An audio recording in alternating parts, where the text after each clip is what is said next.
All right, I'm pretty sure I'm live here, so I'm just gonna start talking. Usually it takes a little bit to load. Um, and yeah, it looks like we're live now, so I'm gonna start talking. Yeah, basically, let's see here. I've been up all night, as I often am, because I'm a night owl. But yeah, last night I watched this film called Just Mercy, and it is an extremely powerful film. Um, and it's free for the whole month of June. You can watch it on like streaming. There's multiple different streaming platforms that are hosting it or whatever. But it's an extremely powerful film that explores all of these themes that are coming to the forefront of the news right now. You know, racial injustice, systematic oppression, the prison system, and how corrupt it is. And it's just an extremely powerful film that I really believe everyone should watch. I will say that, you know, there's certain scenes in it that are very like traumatic, and I honestly like fast forwarded through two of the scenes in the film because it was just like too much for me to take at that point. You know, I've been keeping up with a lot of the different news stories, and you know, it's a lot to emotionally process. But with that said, I really think everyone should check out this film called Just Mercy. It features Jamie Foxx and Michael B. Jordan as the main actors in it. And, um, you know, with all of this stuff that's happening in the news, like, I'll just speak for myself. Like, I've been pretty aware of most of these issues for a long time, but I admit that I've been way too silent and way too passive about my stance on it. And there's a couple different reasons for that, but um, which maybe I should speak to. But basically, you know, I've been feeling a lot of different emotions recently. And the other night, like I do this practice where I go deep into the woods and I just yell as loud as I can, and it just like breaks all this stuck energy within me, and allows me to like have catharsis. So I did that the other night, and it was very, very powerful. And you know, what saddens me is that many people don't have a safe place where they can express anger. You know, even in if you live in an apartment or something, if you're literally yelling at the top of your lungs like I do, like your neighbor is probably going to think something's extremely wrong and maybe call the cops, which for people of color is like, you know, a much more of a hazard, as we can obviously see these days. You know, so it's like people don't have a safe space to express anger, which I think we really need to address as a society, and have places that people can safely express anger and rage and just like fucking hit a punching bag, slam shit with a baseball bat. Like that's a very natural thing that humans need to do, but we're so like broken down in our, or we're so repressed in our society that you know, many of us don't feel safe doing that. And like women also, you know, if a woman is in a park yelling, like people are gonna freak out and call the cops, you know, which is sad because, you know, for me, like yelling out in nature is like the most liberating. And if I like smash a dead branch against the ground or against a tree or something, like that is a way to like discharge this pent up energy, and it's so powerful. Literally, I've done this hundreds of times, and it's totally changed my life every single time. So, you know, I really believe that we need to create more safe spaces where people can express anger. And, you know, maybe if you have a farm out in the wilderness, you could host like retreats where facilitators who are trained in this could help people to release anger and sadness and all emotions. You know, all emotions are sacred. Emotion is just energy in motion. and we need to let this energy out. And I feel like so many people are just so fucking frustrated right now. They're sitting at home, maybe they're still quarantining to whatever degree, and it's like they have all this energy, and the only fucking outlet for it is like social media on Facebook, but that doesn't fucking cut it when you have fucking rage that is valid and it's pulsing through you. And so yeah, like I really think, if you have some kind of safe space, if you can like slam something against your pillow or whatever, I have a little post that I put online of like my like formula for releasing anger and sadness. I'll post that in the comments when I'm done with this. But anyways, so all this energy, I went to the woods the other night. I can't remember if it was 2 nights ago or whatever, but anyways, it was very powerful. And I think what is true is that a lot of times once you release the anger, then the sadness is able to like unlock and be released. But a lot of times until you release that anger, like the sadness can't even come through because that's just like not the order that we need to do it in. I mean, different people have different, you know, processes, but for me, a lot of times I need to release the anger in order to let the sadness come through. So the other night I released the anger and it felt great. Um, and then just last night I watched this film, Just Mercy, which is extremely powerful. Um, and it was like finally the floodgates were open and I was able to just cry so many like healing tears, and I know there's all this stuff about like white tears, and I know I'm talking about my own process. It's a thing called white centering. I'm not I'm aware of that concept, and I'm also honoring that like this shit does enrage me and it does make me sad, and my emotions are allowed to come through. If you're a person of color and you're tired of like white people, then don't watch this. Like I honor your frustration with white people just like sharing how sad they are and shit. But like I do think if it's like a lot of white people are not taking action because they're not letting themselves fucking feel the sadness and the rage that they feel for all these injustices. You know, my friend Susie's saying she has so much releasing to do. Yeah, I hear you, and perhaps I could try and hold space for you sometime, Susie, if that would be helpful. Um, yeah, so basically, yeah, this film last night just like I was finally able to let out all these tears of all this sadness I've been feeling, and I'm sure a lot of us are feeling for all these injustices.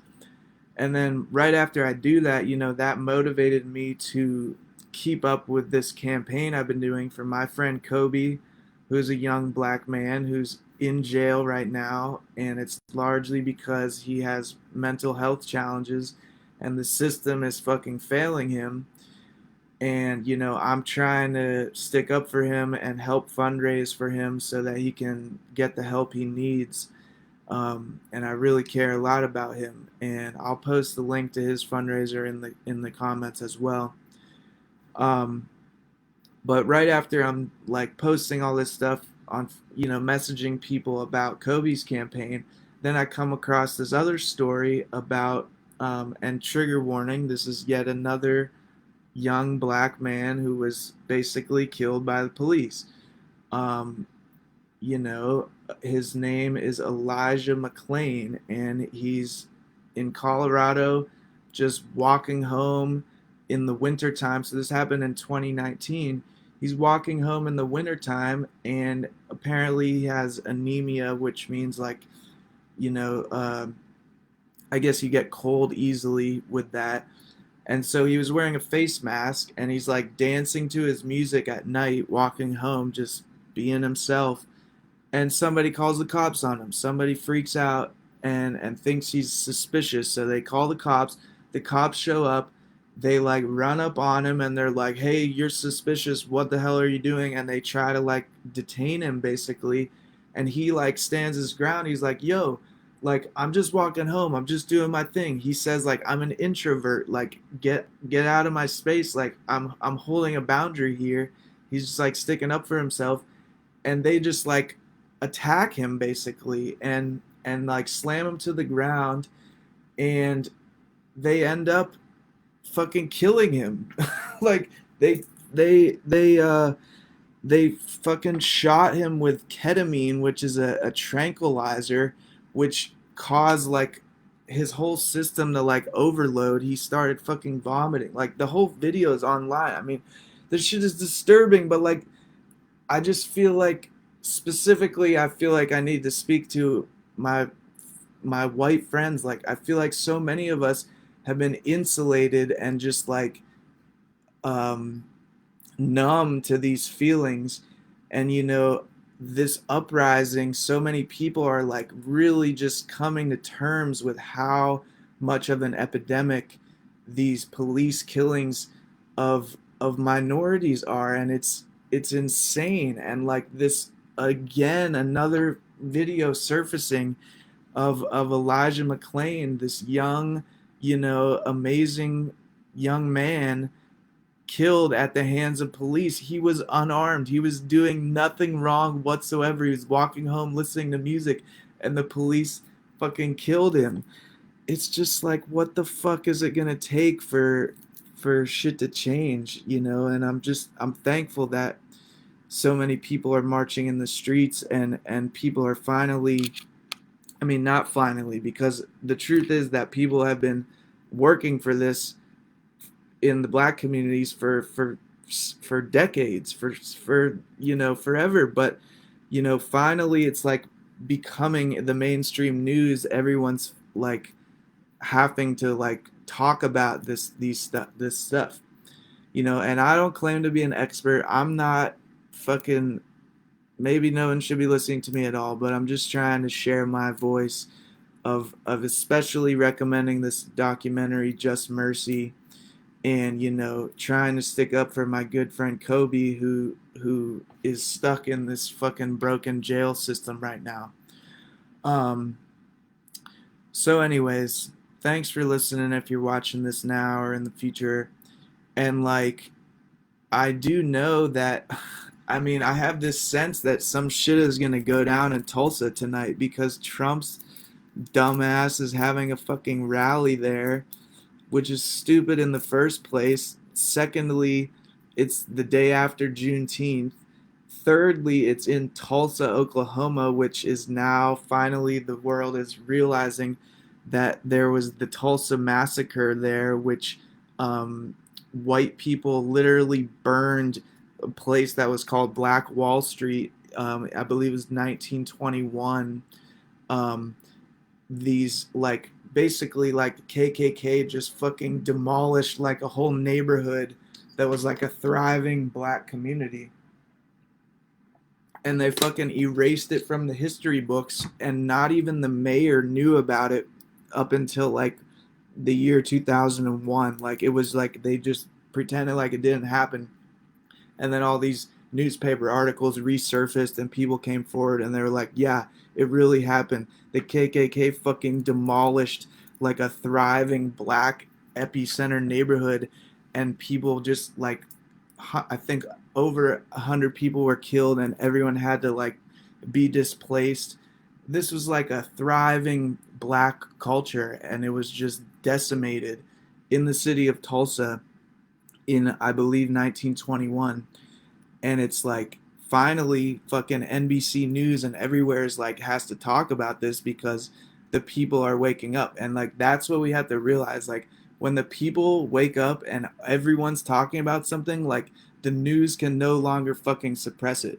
So like that's what we have to realize, our power is when enough people rise up on an issue, like we can't be stopped. And so I just encourage everyone to try and like do your part in this, whatever you feel like that is. um so anyways, dumbass Trump is having a fucking rally there tonight with all his crazy Trump people. um I'm sure none of them are going to be wearing a mask because they all think they're immune to COVID. And it's just I don't see it going well. I mean, there was huge protests there last night. Apparently, there's going to be a huge protest tonight, and I don't know what's going to happen, but who am I to say what's good and what's bad, I think that people are fucking angry and it's fucking valid, and Trump is just a dumbass in fucking million and a half ways. Um and yeah, and not to mention it's the solstice, like all these fucking astronomical alignments are all today. It's like we've got like 10 different factors like stacked on top of each other today. And then there's this like the first rally of Trump back in action is tonight. I'm just like, oh goodness. Anyways, y'all, I just wanted to say hello for a minute. I mean, I've been doing a lot of different things recently, but I haven't been on Facebook Live for a while. In my heart, I mean, I've been up all night. I often stay up all night, but these things just like have me energized. Like I can't really sleep. But anyways, if y'all have a question or something, feel free to message me. I also will post the links to the movie Just Mercy, and please sign the campaign to have justice for Elijah McLain. And if you want to support my friend Kobe's fundraiser to help him get out of jail and get rehabilitated, I will post those in the comments. So, thanks for tuning in, y'all. I hope you can find some sort of way to celebrate the solstice today, and also to, honor your feelings and hopefully, express what you need to express, because we all need to fucking do that. All right. Peace.